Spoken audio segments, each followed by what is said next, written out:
E rapaziada, mais uma dica quente aqui, ó. Esse carro aqui, quando esterça tudo pra direita, ele faz um barulho.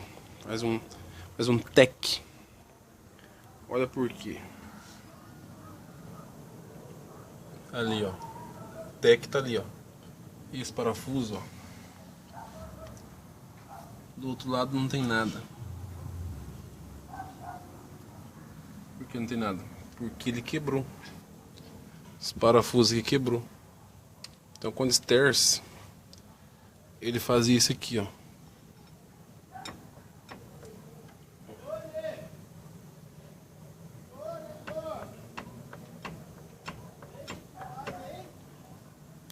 Então quebrou.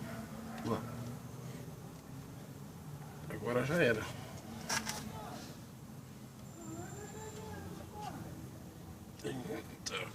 Eu vou arrancar o parafuso agora sem cabeça. Dá um pause aqui.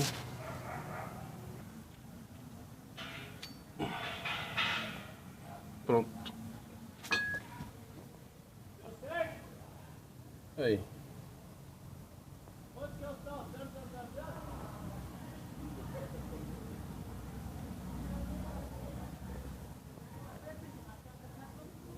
A bagaceira.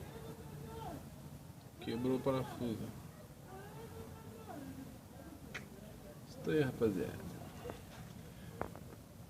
Esterceu, estralou, passou no buraco, estralou, alguma coisa está errada.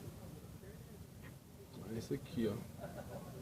Parafuso quebrado. Agora, lixo. Vou colocar um novo. Agora cadê o novo? Ah, o novo tá aqui, ó.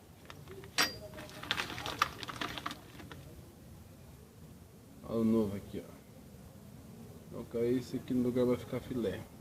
Valeu! Mais uma dica. Servicinho aí, ó. Vai ficar show de bola.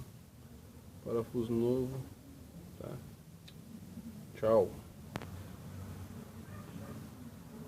Ah, não esquece de dar um joinha aí e compartilhar o vídeo. Falou!